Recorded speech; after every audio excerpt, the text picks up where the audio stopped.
I'm Tony Sklar with bnetTV. We are here at the mHealth Summit for 2012 in Washington, DC at a fantastic conference. I am speaking with Continua's Mr. Chuck Parker. How are you today, sir?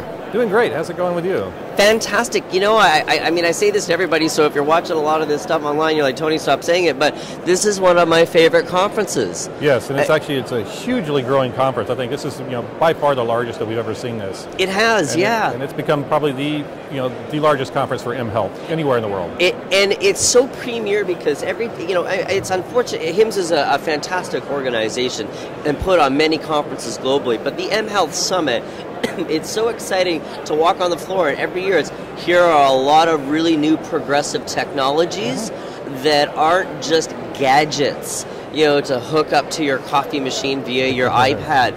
These are economic game changers, and they are helping to reshape the health industry as a whole, which has massive benefits. Tell me a bit about Continua and where you fit within here. Sure. So Continua in itself is an alliance. So we've been around for about 6.5 years. We focus on the interoperability standards for those devices. So we bring the industry together to figure out how to actually best make sure that we select the right standards in place, and then constrain those down to create a set of guidelines that allow those devices to become plug and play.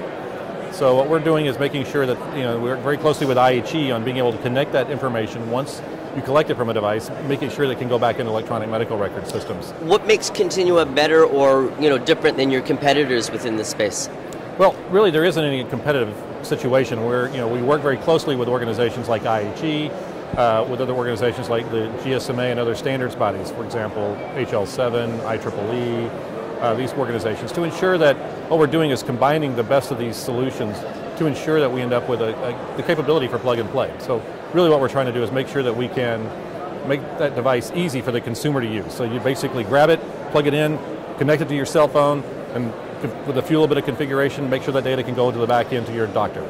As a side note, I just want to say that this is a great time for companies like Continua. There are other different areas of the ecosystem where compliancy and standards are being brought into it, but it's very exciting because there are so many devices, as we were saying off camera, every year that are coming to market that are, I call them economic game changers.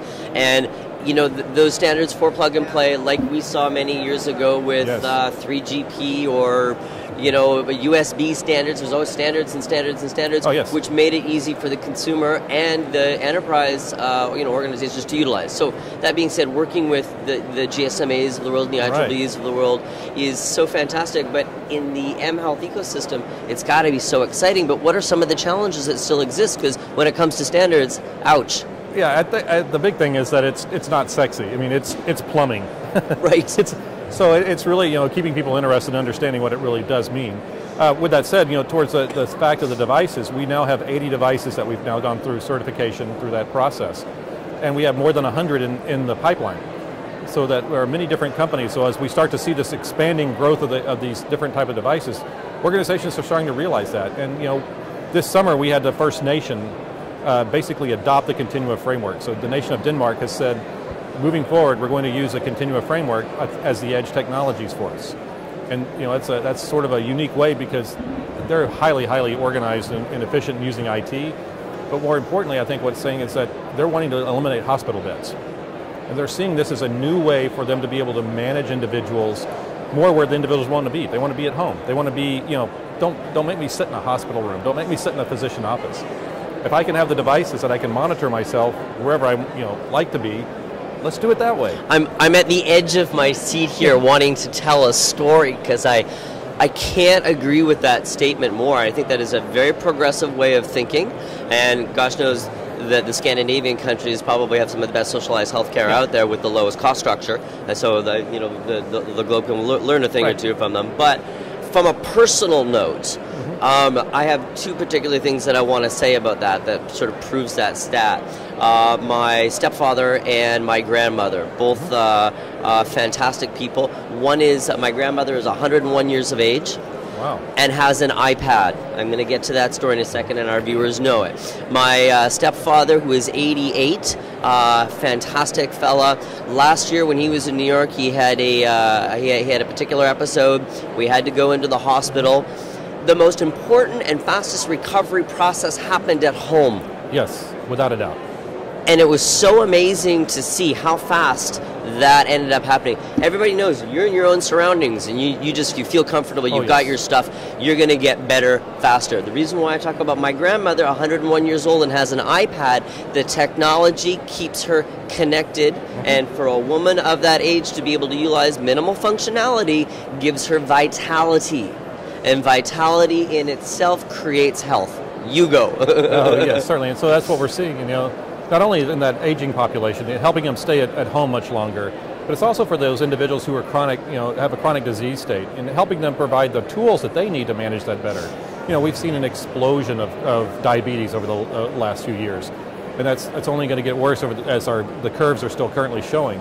So we can simply provide individuals with tools that can help them understand what it is with their condition potentially, easy to use, easy in front of you, and be able to monitor that. We'll help to reduce that risk in that population.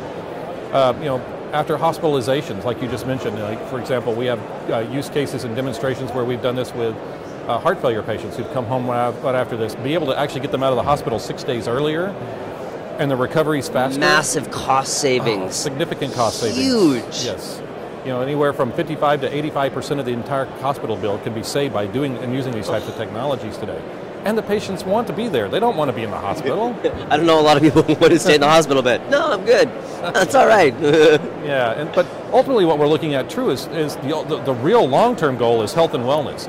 How do we keep people from getting there? So how do we get the right tools to individuals and have them start to learn how to use them so that they monitor themselves before things really start to end up in critical conditions. So I said this before, I'm going to say it again, this is great time for companies like Continua. You are at a tipping point of an explosive situation that it's already happened. It's already happened, but it's just going to get bigger and better and faster. Tell me finally, what's new at Continua? What's that news that's really critical for you guys? So I think really it's that the expansion globally. So we just opened our India office, so we now officially have employees now in India. So as we like to say now, we've got 5 areas that we currently have staff in. So it's India, China, Tokyo, here in the U.S., as well as in Brussels. So as we say, the sun never sets on Continua now. I like that. I like that very much.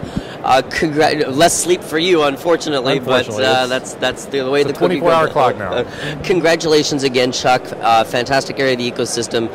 You're well positioned. Continua is well positioned within this marketplace for fantastic future growth. I hope we get a chance to talk further again about compliancy and the ubiquityness of what Continua helps provide. Certainly. Thank you. Thanks for the opportunity.